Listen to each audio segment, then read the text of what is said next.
ఎవరు నాయనాను? నేను ఆకలి తిందామని వచ్చాను. మీ పాట విన్నాక నా ఆకలి తీరిపోయింది స్వామి. స్వామి మీరెవరు? పాట విన్నావుగా, జీవితంలో దెబ్బతిన్నవాణ్ణి, భగ్న ప్రేమికుణ్ణి. రమా, ఏడోకు రమా. ఏనాడైతే నీ చేయి పట్టుకున్నాను ఆనాడే మన పెళ్లి జరిగిపోయింది.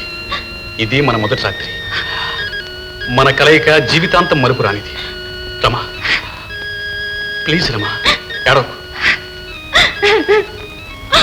నువ్వు చేసిన పనికి ఏడవగా ఆమెను సంతోషించమంటావా? చేయి పట్టుకోగానే పెళ్లి అయిపోయిందట, తను ముట్టుకోగానే భర్త అయిపోయాడు.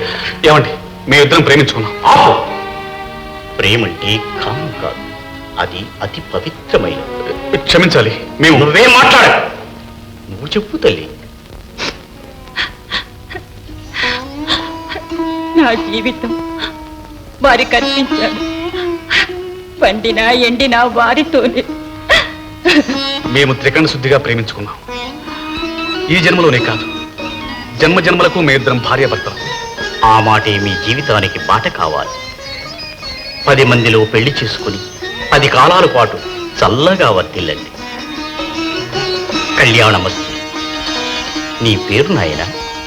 చంద్రమండి. మా వాడి పేరు చంద్రం అయినా చంద్రుడిలాగా 27 భార్యలు కట్టుకుని పైలా పచ్చిగా తిరిగే రకం మాత్రం కాదు. పరాయాల వాళ్ళంటే తలెత్తి చూడ్డారు. అన్నీ నా గుణాలే. బావగారు, మాకు అన్ని విషయాలు తెలుసు, మీరేం చెప్పక్కర్లేదు. మీరు కోరుకున్నట్టే 10,000 రూపాయలు అడ్వాన్స్.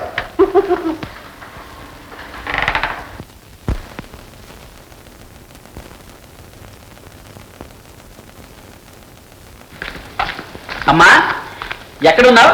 అదేమిట్రా కనిపించడల్లే నీకంటే ఎదురుగానే. చెల్లె, ఇదేనా అమ్మా నీ తెలివి? ఎక్కడున్నావని అడిగితే అమ్మ చదివే భారతంలో ఏ ఘట్టంలో ఉంది అని. అదా కుంతీకరణ సంవాదురా. రసవత్తరమైన ఘట్టమే. కానీ అమ్మా, నాకు వచ్చిన డౌట్. ఏమిటయ్యా? కుంతీదేవి కన్యగా ఉన్నప్పుడే సూర్యుని కోరి అతని వల్ల బిడ్డలు కనడం తప్పే బాబు. తెలిసి తెలియని వయసులో మంత్ర ప్రభావం పరీక్షించడం కోసమని తొందరపడింది. దానికి ఫలితంగా కర్ణుణ్ణి కన్నది. కానీ ఆ బిడ్డ తన బిడ్డే అని చెప్పుకోలేక, కన్న మమకారాన్ని చంపుకోలేక జీవితాంతం యమయాతను అనుభవించింది. అలాంటి స్థితి ఏ స్త్రీకి రాకూడదయ్యా. వచ్చింది పోస్ట్.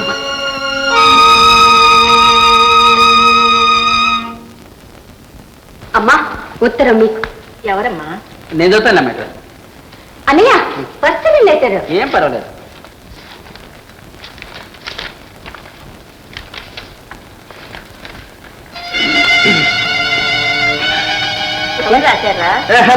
ఏం లేదమ్మా. ఏం రాశారన్నయ్య? ఏం లేదు, ఇది నా పర్సనల్ ఇన్విటేషన్.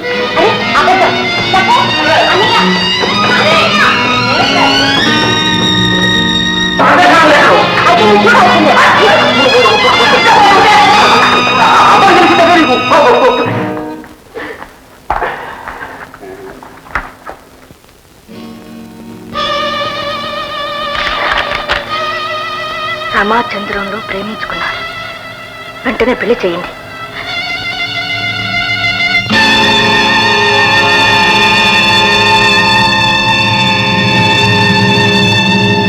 ఎవడే వీడు? ఎవడు? చెప్పవే. పాపిస్తుదాను.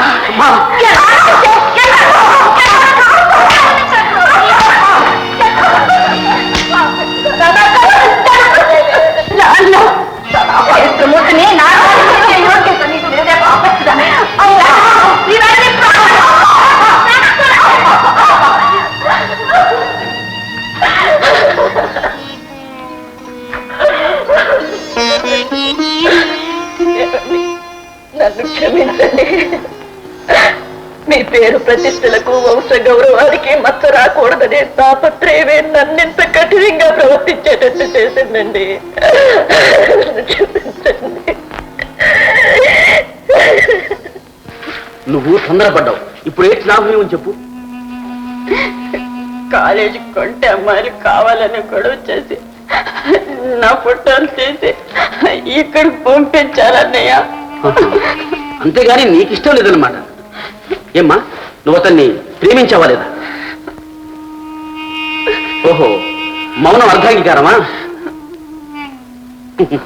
చూడమ్మా, మీ ఇద్దరూ ఫోటోల్లో కలిసి ఉండడం కాదు, జీవితంలో కలిసి ఉండాలి. సరేలే, చంద్రాన్ని ఇక్కడ పిలిపించి అమ్మను ఒప్పించి మీ ఇద్దరు పెళ్లి గ్రాండ్ గా చేస్తాను. ఓకే? అమ్మ ఒప్పుకుంటుందో లేదో. అమ్మను ఒప్పించే బాధ్యత నాది. సరేనా? అన్నయ్య, అమ్మా, పెళ్ళినసరికి ఎంత పెళ్లికలు వచ్చింది మా చెల్లమ్మకి. రమ చంద్రములు ప్రేమించుకున్నారు, వెంటనే పెళ్లి చేయండి. ఇట్లు ఆకాశ రామ. ఏమేవ్ పార్వతి, పార్వతి, ఏమేవ్? ఏమేవ్? లోపల పనిలో ఉంటే ఏమిటండి మీ పిల్లి కూతలు? పిల్ల కూతురు కాదే, నీ కుమారుని పిల్ల కూతురు విన్నావా? ఏమండి, ఏం చేశాడు? ఎవరితో దారిని పోయే కుమారుని, అంటే కుమారు కాదు మహమ్మారిని ప్రేమించాడు. ప్రేమించాడు. ఇదిగో ఎవరండి అమ్మాయి? అది నీ కుమారరత్నాన్ని అడగవలసిన ప్రశ్న. వదిన చాలా అందంగా ఉందమ్మా. ఇది ఎవరితో ఎవరో తెలియకుండా వదిలేకపోతుంది. అబ్బాయి ఎన్నుకున్నాడంటే తప్పకుండా మంచిదే అవుతుందండి. ఏమన్నా నువ్వు చెప్పేది?